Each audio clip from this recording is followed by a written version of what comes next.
Privilege to introduce to you two of the stars of Leonie. First of all, Jan Mulligan, who plays Isamu Noguchi in the film, and the wonderful Emily Mortimer.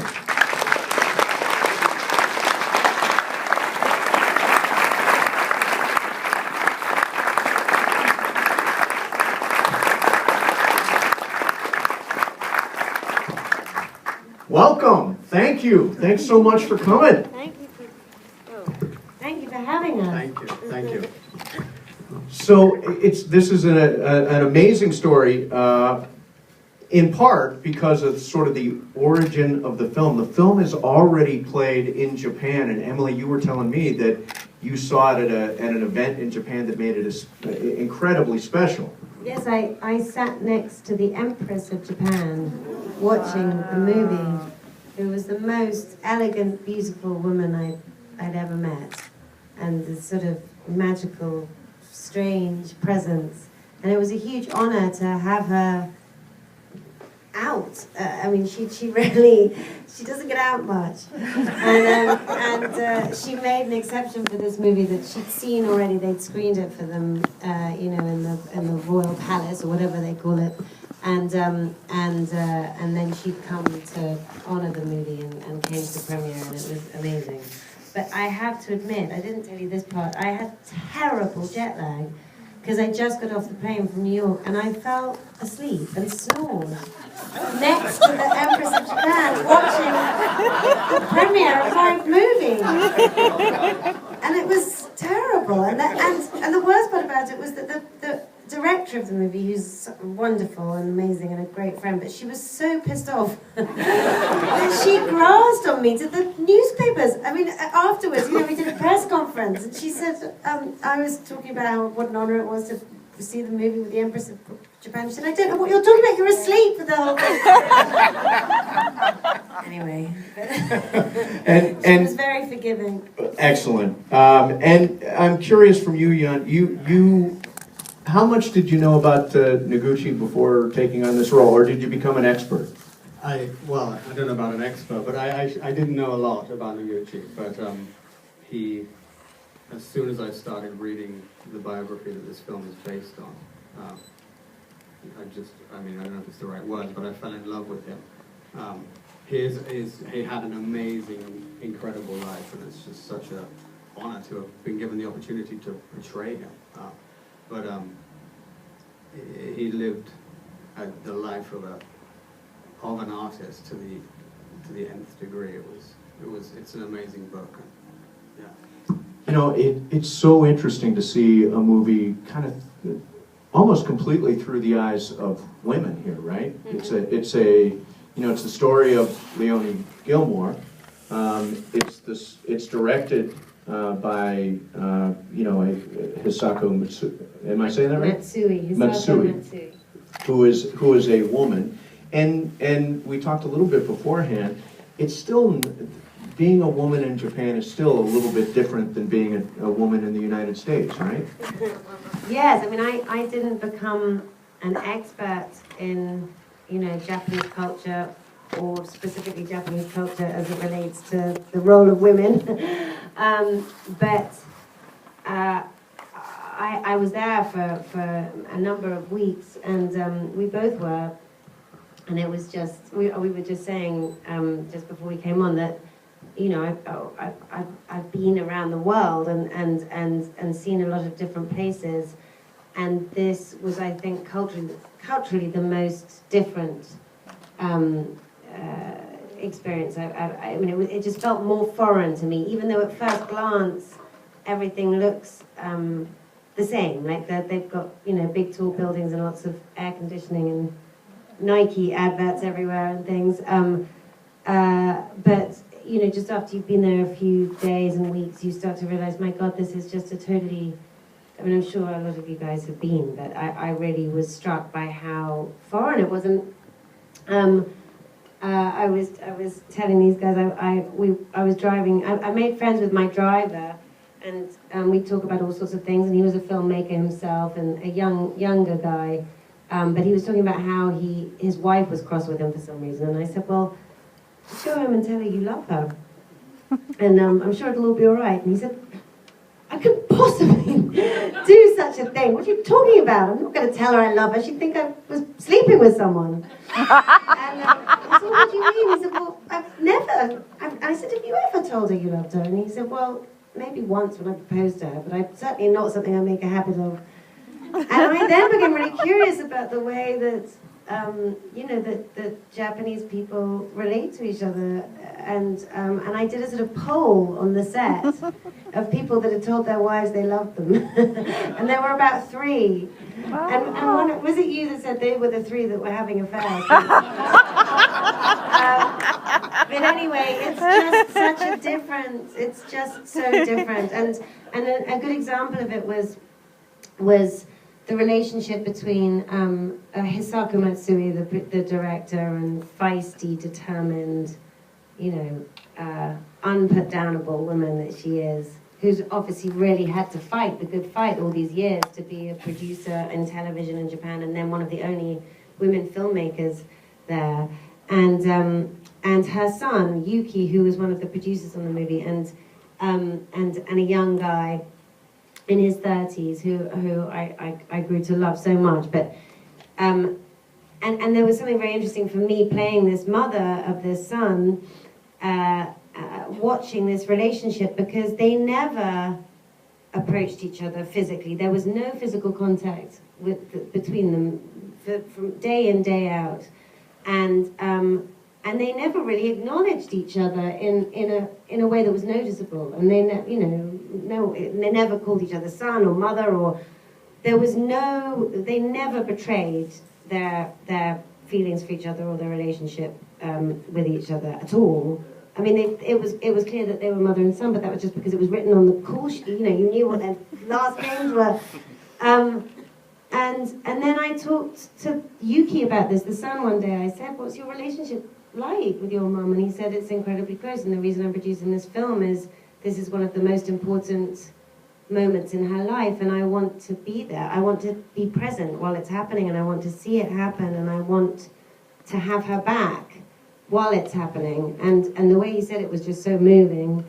And then I said, but you never seem to talk to each other. Do you even say goodbye or hello in the morning? And he said, yes. He said, with our eyes. There's a moment before we leave every night and when we arrive every morning where we'll find each other with our eyes. And that's it. And that's all that needs to happen. And it just struck me so powerfully. It made me sort of shiver than what he was saying. It was just that there was something so intense and beautiful and meaningful just about this one look they would give each other at the beginning and end of each day that said everything. And I think that you see quite a lot of that in the film, of that Leonie's experience of Japanese culture is trying to understand that, like with the tea ceremony, this tradition that's incredibly formal and, just sort of stark in a way, but somehow extremely meaningful and deep at the same time. And anyway. It's interesting. I mean, it almost sounds like emotional, like a repression, right? Is there? Well, you go back and forth between thinking, is this the most beautiful, exquisite way of relating that ever was, or is it just complete sort of repression and weirdness? And you go back and forth between not quite knowing what to make of it, and then the rap party came along, and they all got so blind drunk, and a lot of the lighting crew were all Kurosawa's lighting crew. I mean, that was one of the most amazing things. There were so many amazing things about making the movie, but one of them was that Kurosawa's daughter did the costumes for the Japanese part, and all his lighting crew, all these guys who have been with him all their lives, lighting his movies, and most of them were in their 80s by now. I mean, the average age on the set of the crew was like 75, I would say. Anyway, these old boys just got so arsehole drunk. And they were like patients on a monument, like they wouldn't crack a smile. They were so formal, you know, all through the shoot, through these 3 months of shooting, just sort of so they wouldn't even. You'd go up to give them a hug, and they would just sort of look terrified, but just so wonderful people, but very, very hard to kind of get a read on, really. And then this rap party, one of them came in with a cigarette between his butt cheeks, a lit cigarette. One of these 70-something-year-old men walked up onto the stage of this sort of karaoke thing. And so then you start thinking, they are oppressed. This is what they have to do in order to... They have to get so drunk that they're willing to put a cigarette between their arse cheeks. But anyway, they were awesome. I mean, it was amazing. Jan, were you at that rap party? I missed out. Sounds like it was a heck of a party. So tell people here why Jan, why Noguchi is significant, because I have a feeling you understand this. What makes him significant in Japan, and what are sort of the works that if I want to go home and find out about Noguchi, what should I look up? Well, that's a lot. Noguchi had, his whole life, essentially, as soon as he was of age, I suppose, by the time he came to America at 13 by himself. He took when in the movie, when she sends him away, that was a 3-week journey from Yokohama before he got to Indiana, where he was staying. And for a 13-year-old boy, that's a pretty intense thing, especially considering those times. And like Emily was saying about how what it must be for us nowadays, what it's like to look at the Japanese culture from a Western standpoint, what it must be like. Imagine how it must have affected Leonie then, and in that sense, imagine how it affected a 13-year-old boy entering America, because he didn't really have a huge memory of America when he came back. Anyway, to move on to the question about his art. He was forever trying to find an identity, because wherever he was treated as an outcast. In Japan, he was treated as an American outcast, and in America, he was treated as a Japanese. In his words, people treated him as a freak. So he struggled with that his whole life. Literally his whole life. He never really found a true identity, and that was what he expressed in his art, was this bridge between East and West. And that's what makes it so fascinating. And he, among so many other things in his life, he went to places like Mexico, and when other artists like Diego Rivera was not, a lot of these people were not, what Isamu thought was that these people were not giving enough social comment on their work. And even if you look it up probably on Google, there's an amazing mural he did in Mexico called War. You should look. It's like a 72 feet long, 6 foot high wall, just pure sculpture. It's incredible. He did it when he was in his 20s or 30s. But am I still on track? Yeah, still on track. Absolutely. Wall. I think what's that? I was just going to add, so this whole thing of the genius that comes out of a confusion about your cultural identity. And funnily enough, somebody that I showed the movie to early on, when in its editing process, is a friend of mine, Ted Hope, who's just the most brilliant film producer and has produced amazing movies. A lot of early Ang Lee movies that he made here, Ted produced. And he said, and it had never occurred to me this when he first saw the film, it was Obama's mama. It was the story of Obama's mama, in the sense that it's the story of a single mother a white single mother bringing up a mixed race kid with an absent father, but who's the culture and nationality of the father being incredibly important to this child, who looks Japanese, and or at least looks like a mixture of a Japanese person and a white person, and just in the same way as Obama somehow managed to make this thing that was a huge emotional burden for him, I think, reading his books, growing up, not quite knowing where he fit in and feeling like he belonged everywhere and nowhere at the same time. And boy, has he made that work for him now in later life. You know, it's part of his poetry and his genius. You know, love him or loathe him as a politician. You know, love or loathe his politics. And the same is true, I think, of Noguchi, that there was a real torment and conflict in his soul about understanding who he was and where he really truly belonged. And that conflict is the source of so much of what's beautiful about his art. Yeah, and I was going to say, what's so amazing about Noguchi is that he did not give up. No matter, I mean, his whole life, he pretty much struggled. He was pretty much had no money throughout his life. Because he literally, it wasn't that he dedicated his life to art, he was just absolutely enveloped in it. Like he was a real artist. It's hard to, I mean, it kind of sounds kind of shallow when you say it that way, but he really put his whole, like, I don't know, soul is not the right word, but he put it into his art. His whole self went into his art. And that's what's so incredible about it, because it's not just, I don't know, it's so deep. It's just truly so deep.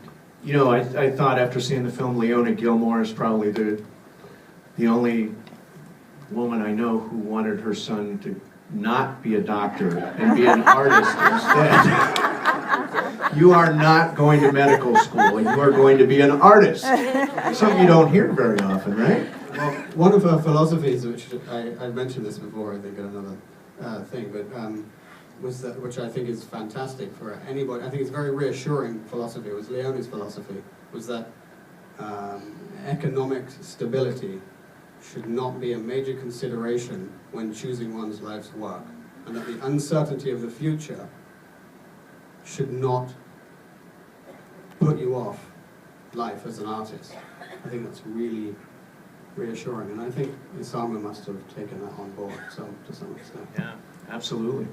I will open it to questions here in a second. I wanted to just mention, I told Emily beforehand, she did a film called Lovely and Amazing, which was both, and she is fantastic in it. Has anybody seen that film?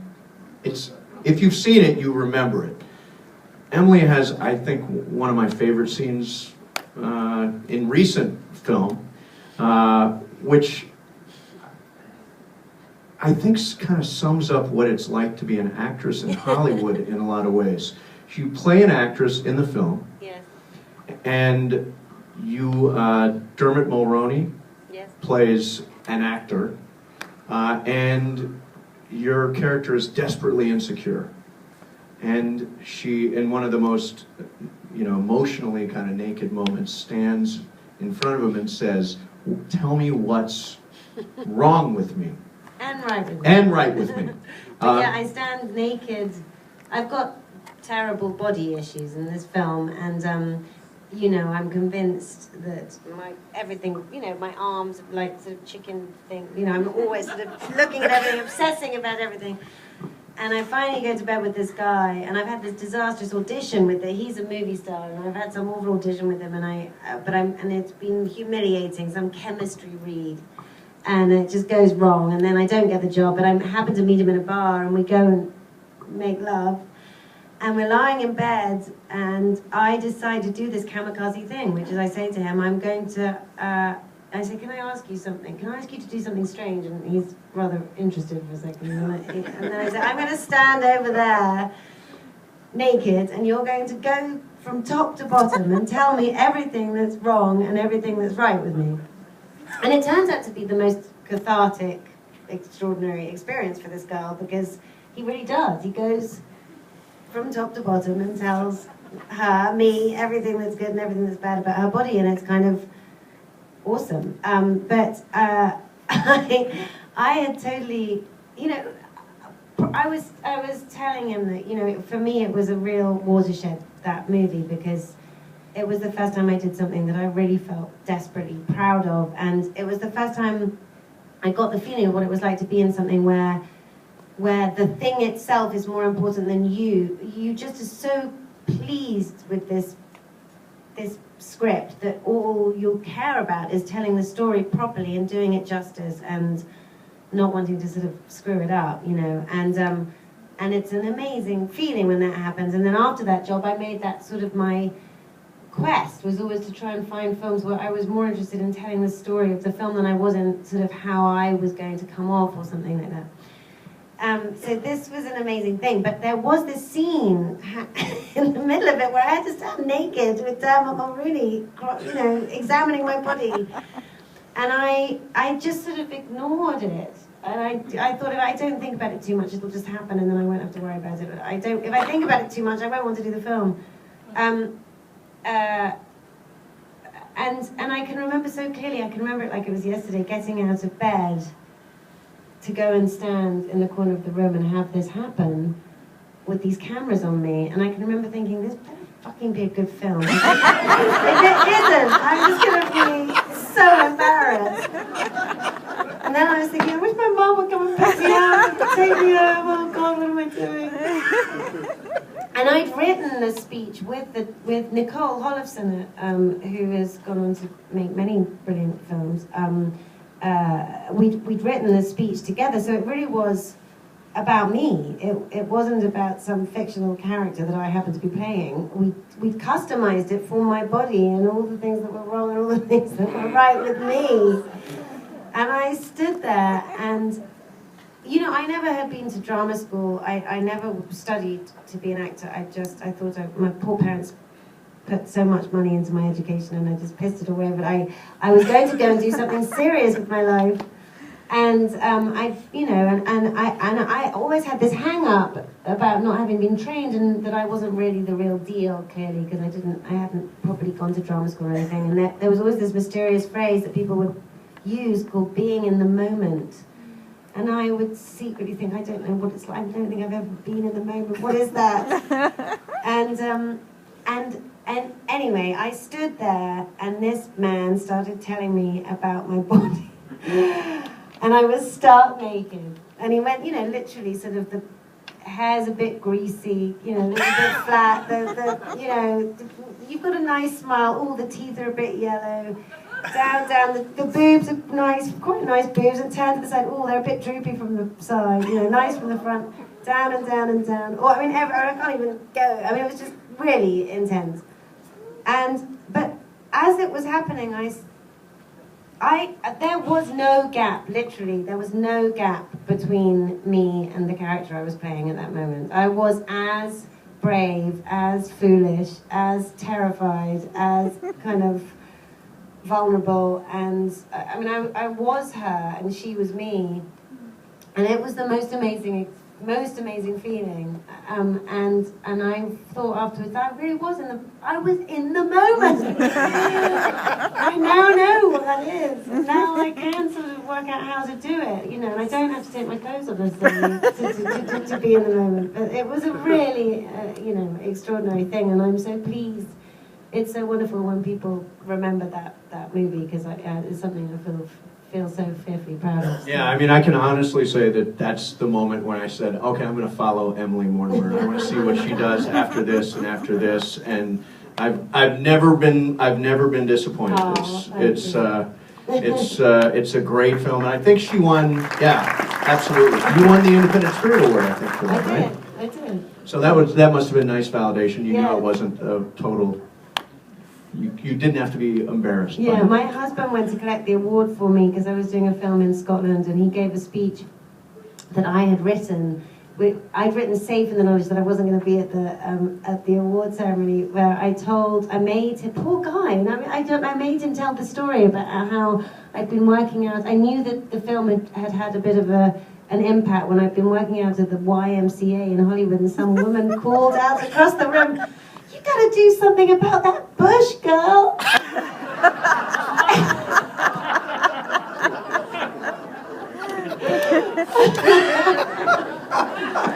Anyway, I believe that's the first time that phrase has ever been uttered.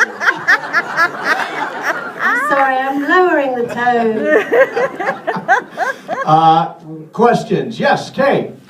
Hi. Hi.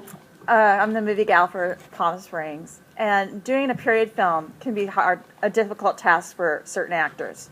And I thought you did an excellent job. Thank you. When you're actually doing your dialogue in the scenes, what do you do from keeping out your current and modern inflections? How do you separate those from when you're being shot and then when scenes are over?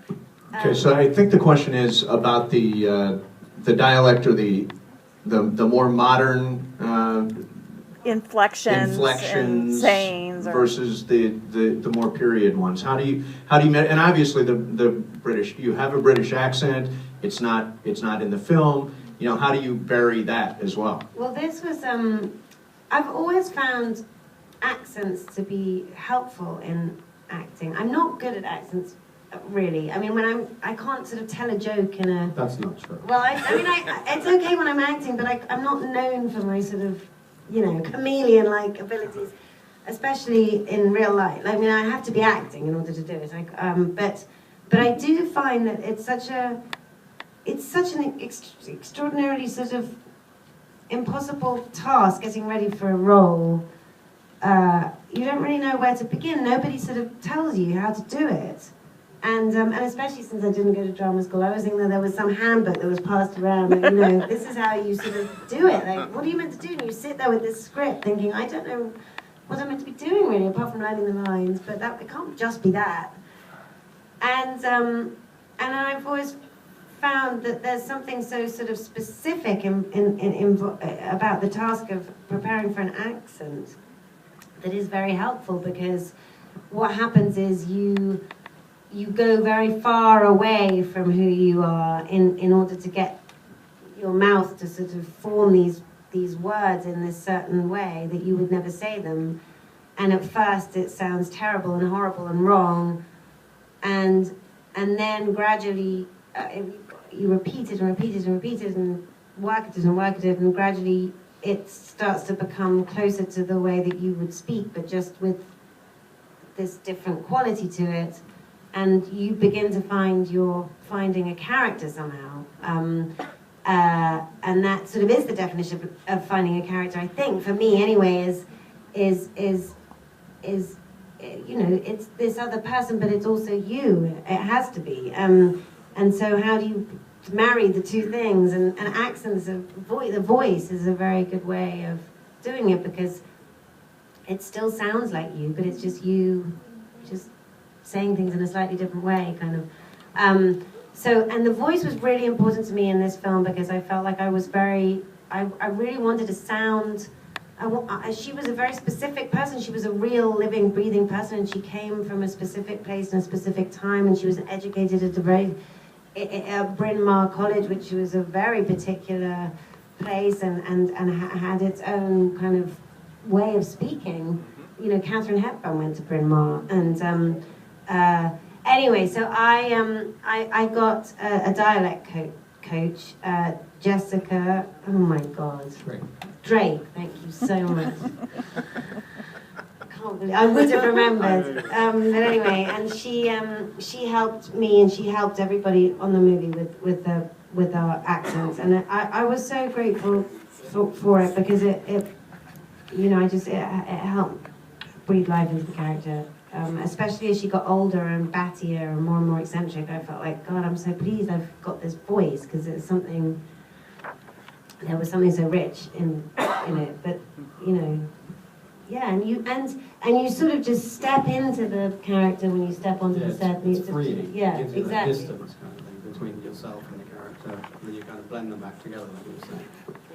It's always interesting too. I think when an American actor does an English accent, I don't know that they necessarily get, I'm going to use the term points. They don't get points, but I'm always stunned when a British actor, when you find out an actor has a British accent and they buried it to do an American accent. I always think, wow.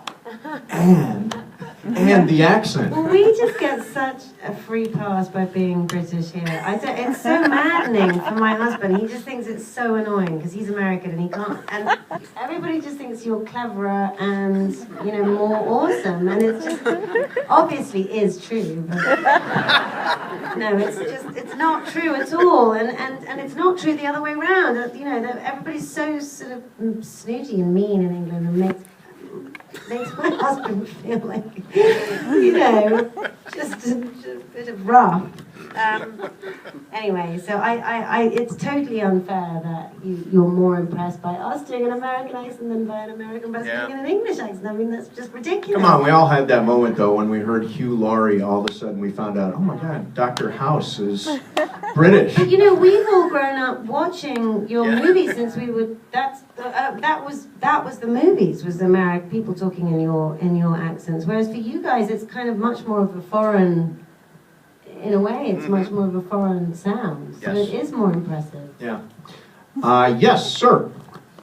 Do either one of you speak Japanese? Question is, do either one of you speak Japanese? I do not. I know very few words. In fact, I know how to say. What can you remember? Amari nihongo hanasemasen. That means I don't speak very much Japanese. It's a very useful phrase. And Emily, no Japanese? Arigatou gozaimasu. Pretty much it.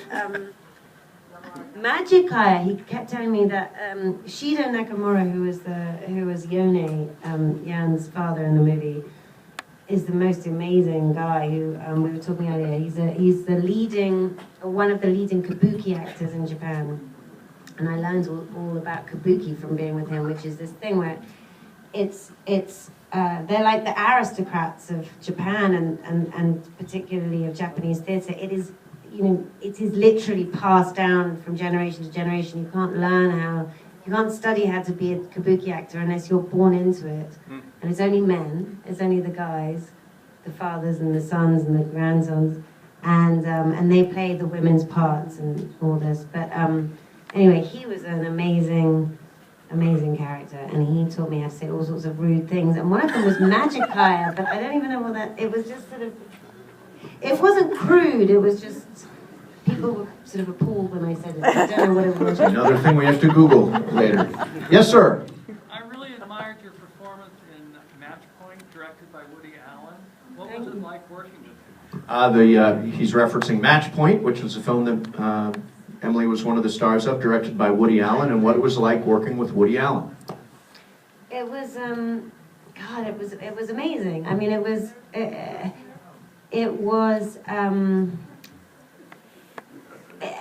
God, there are so many things to say about working with Woody Allen. I don't really know where to begin. It's always a very quick day. He never works past 3 o'clock.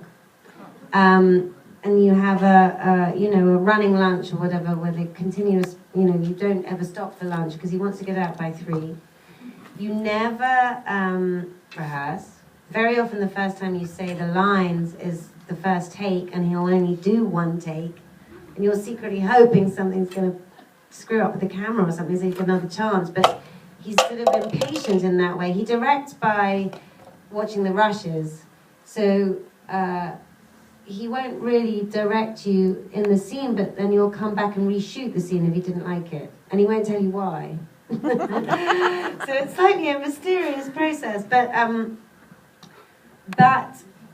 and you sort of feel like, gosh, again, where's the handbook, or where's the person telling me how to do this, how to be in a Woody Allen film? I really want to be good because I know I'm going to be in a box set at some point. And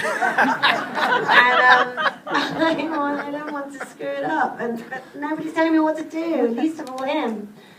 And you think, how is this going to be any good? I don't understand it. And then you watch it and you realize, my God, it's like a true puppet master that he's so sort of not there while it's happening, and sometimes you even see him go over and make a cup of tea in the middle of this shot, he doesn't not paying any attention. But then you watch the movie and you realize that every frame has all of his fingerprints all over it, and it's unmistakably a Woody Allen film, and he's a genius, and you should have known that all along and trusted that all along, because there's just no getting away from it.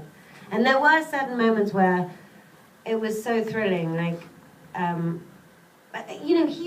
old is he? I don't know how old he is, but he's 80. And he's still the most, kind of, to me, the most radical unconventional filmmaker I've ever worked with. Just the way that he makes his shots is so,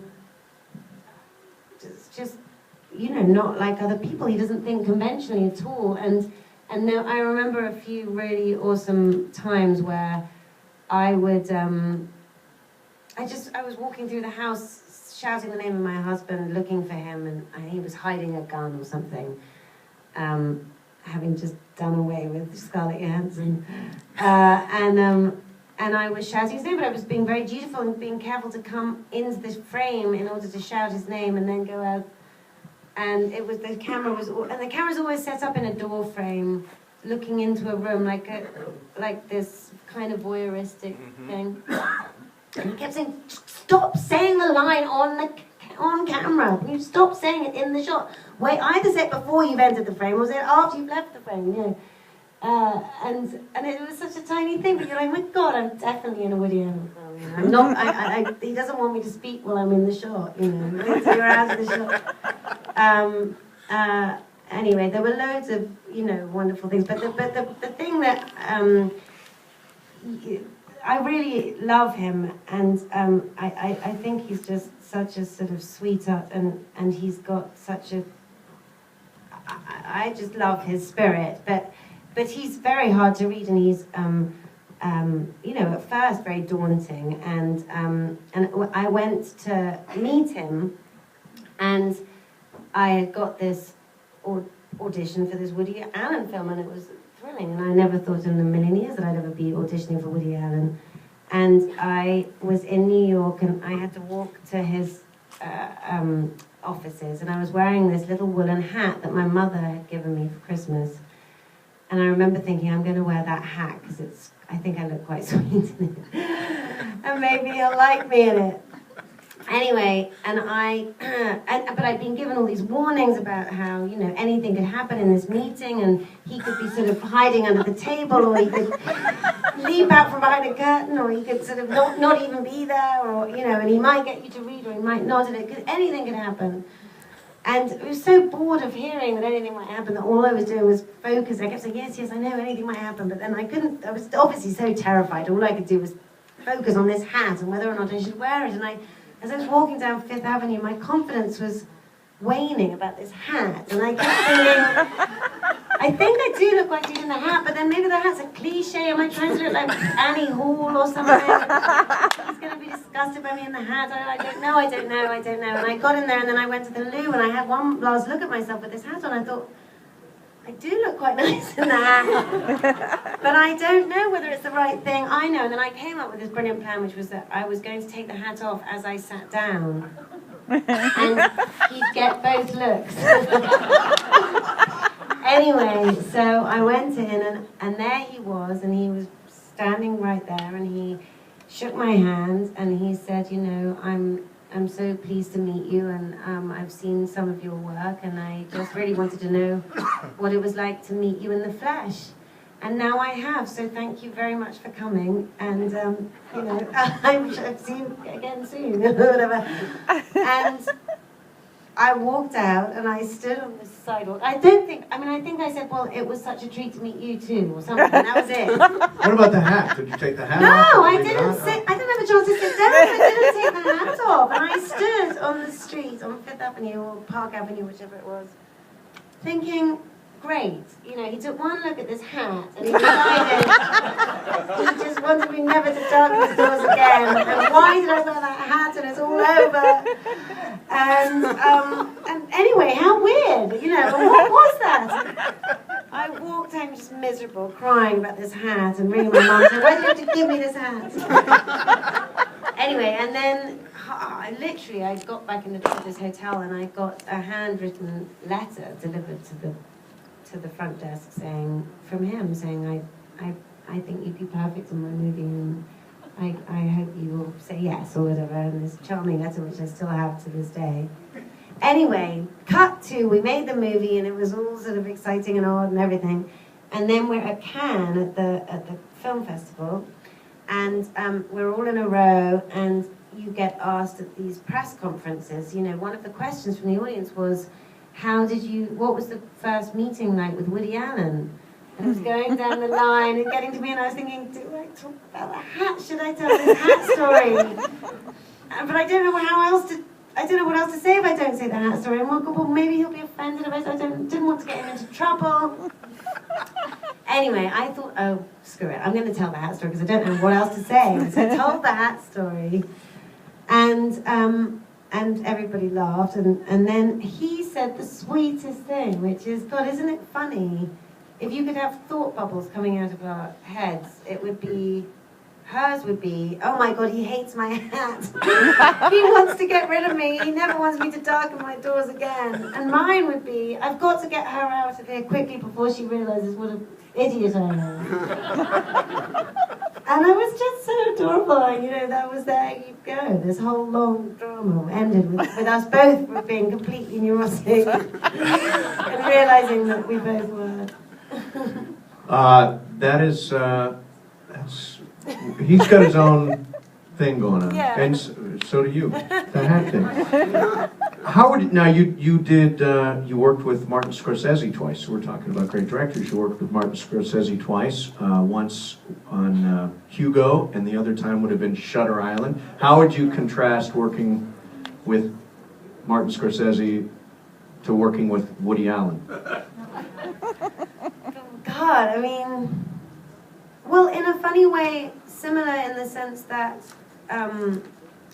again, you know, it's almost by osmosis that you know how to be in their movies. You don't get told what to do. You just sort of feel, the world of their movies. That's what they're both.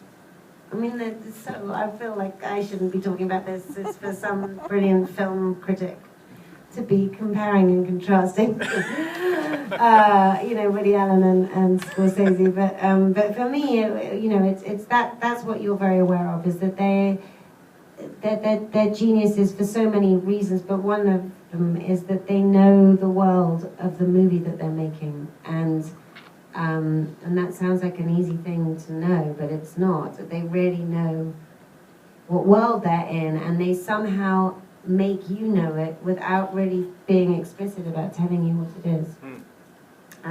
That's it. Yes, ma'am. How is it working on the newsroom, which is my favorite? I love it. And then we back in July.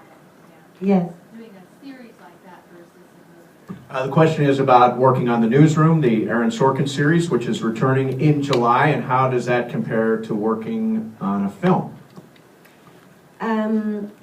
It is. God, it's so much harder than doing a film. I mean, it's just so much. It's much longer. It goes on and on and on, and there's not so much time to get it right. I guess that's the difference. The main difference is just the sort of time. You know, it's both longer and shorter in the sense that you have, you know, 2 weeks to make a 90-minute, no, not 90 minutes, 60-minute program, and that's just unthinkable in a movie. Even if you're, and especially with Sorkin, it's like, it's a 60-minute program, but it's a 90-page script. So, you know, it's just, that's the difference, is that there's not, you know, that you just feel like you're always scrambling to kind of get it right, and there's not nearly so much time to just sort of sit in your trailer and drink cups of tea and sort of faff around and look things up online, which is what happens when you're doing a movie. In fact, when I did the first season, I realized on the last you know, the last couple of weeks when there wasn't another script to get ready for, it was the, you know, episode 10 or whatever, I took a nap in my trailer, and I lay down on this little sofa in my trailer, and I woke up and I realized that not only was it the first time that I'd napped in my trailer in 5 months or 6 months or whatever it was, but it was the first time I'd seen my trailer from that position. because I just hadn't sat down for, like, I had literally been pacing back and forth for 5 months trying to get these words into my head. You know, there was just no time to do anything but study. One other question. Aaron Sorkin, I love the way he makes you guys talk. Does he talk like that? You know, these incredible mind salad flows of ideas that are so eloquent and well done. I love that phrase, mind salad flows of ideas. She is a Sorkin fan. Is that the way Aaron Sorkin talks? Yes, I mean, he's definitely the way that he thinks, and he, I mean, his brain is extraordinary, and his quick wit is sort of staggering, and, you know, he'll be asked to come up with some lines here and there, just to, you know, suddenly you need something to go over this or that, and he'll just do it. Like, it doesn't even, it's not like, I don't know how, it's magic. I mean, it's kind of unhuman and brilliant. I mean, it's extraordinary, and for that reason, amazing. You know, I don't want to sound, you know, like it's incredibly challenging, but in a wonderful way. I mean, I'm so grateful for that job and that part, and to be around him and be around all those other those actors are all so brilliant, and so. It's really challenging, but in a good way. And I've always been really terrified of doing theatre, again, because I have this conviction that I'm not really a proper actor, and I never learned how to do it. But somehow doing this show and doing Sorkin has made me feel like, oh, maybe I could do that, you know, because it really does feel like sort of performing on a stage or something. More than doing a movie. It feels more similar to a sort of theatrical performance, and you stand in that newsroom and kind of give this monologue or whatever, and there are 50 people watching you, and you might as well be in a little theatre somewhere. Yeah. Yes, sir. Is that show, that always reminds me of a football game with the West Wing and the newsroom. They all had all this action and people going everywhere, and I'm wondering, is that really tightly blocked, or do you have some freedom and creativity creating the motion that's going between the characters, or is it really tightly circumscribed? Yeah, the question is about sort of the way, you know, Aaron Sorkin did the West Wing, he does the newsroom now, and how tightly blocked is that? Because the camera is moving a lot, and there are walk and talks and follows. How strictly is it sort of blocked? It's pretty tightly blocked. Yeah, there's not much room for just kind of doing what you work it out. You work it out very quickly, you know, and but once it's set, and then the trick is with these brilliant camera guys who really are amazing, and the whole look of the show was set by the DP Barry Ackroyd, who's an amazing guy. He's done. He did The Hurt Locker, and he's done The Wind That Shook the Barley, you know, that beautiful Ken Loach film. And he's an awesome DP, and he set the look of the film, and the camera moves and everything. And so, and they're all on these sliding arms, kind of. The cameras are they're on a dolly, but then they're also on an arm, so they go back and forth, and so in a way they give the feeling that everything is sort of happening in right there and then, and spontaneous, but it couldn't really be like that. I mean, it was just when we all explode. If we were all just sort of making it up as we went through. Yes, ma'am. I would think that your education is what makes you a great actress. That all that you've had has brought you the knowledge to do and make these people, because of what you studied. I mean, education, to me, some of our best actors are having a really great education.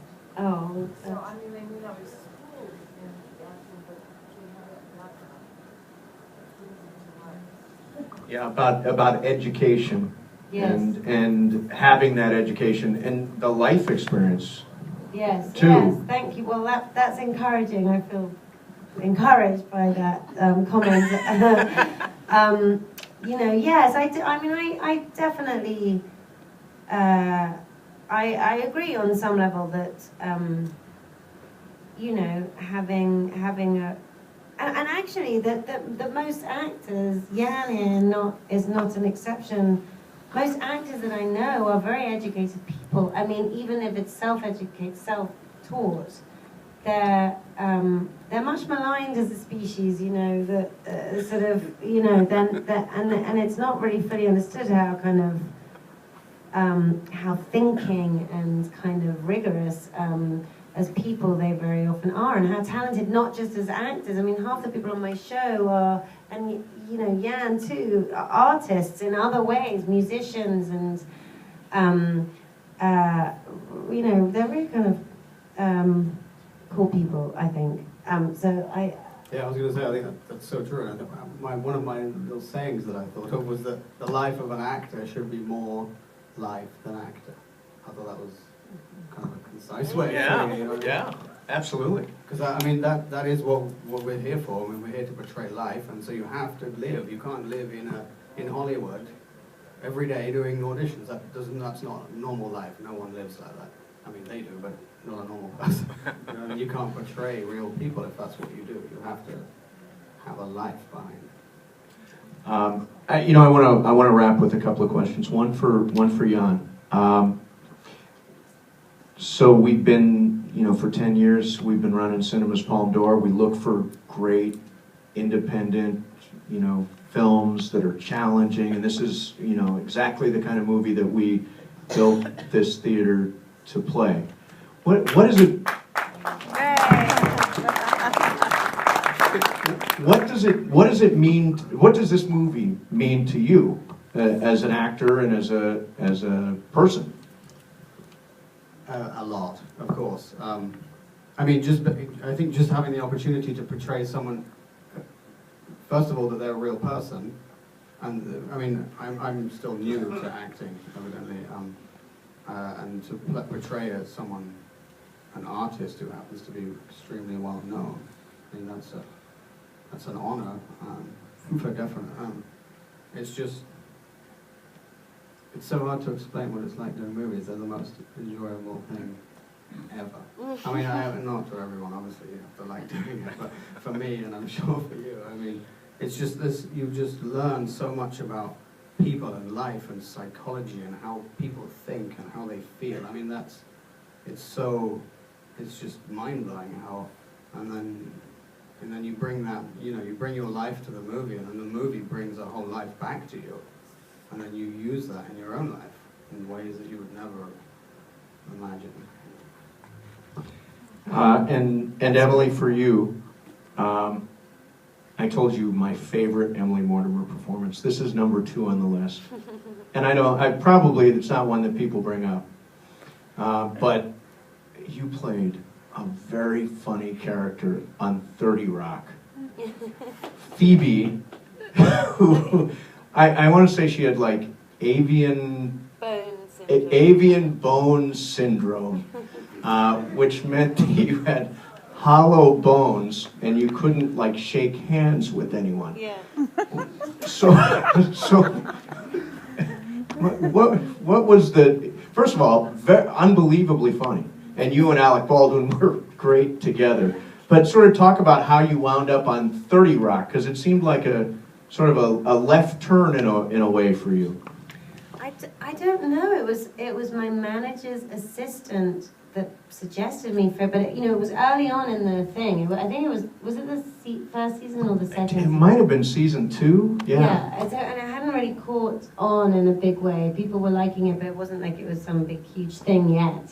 So I probably wouldn't have got it by the time it got to season 3 or 4. But I think somebody just said, you know, who could be an irritating English woman that works at Sotheby's or something? And they said me, and Tina Fey said, brilliant, perfect. And yeah, and I did it, but I loved it. I still haven't seen it because there's something so you know, it's so weird acting that to me the most mortifying thing is trying to be funny and failing. Like I'm fine with I'm less fine with taking my clothes off now than I was when I did Lovely and Amazing, but somehow that doesn't seem so or bad, because there's nothing you can do about your naked body. It's not, you know, they can judge you, but not for being bad, you know, not being a bad actor just because of the way you look without clothes on. Whereas trying to be funny and failing on film or on television is just about the most embarrassing thing. And I just can't bear to watch anything where I'm trying to be funny in case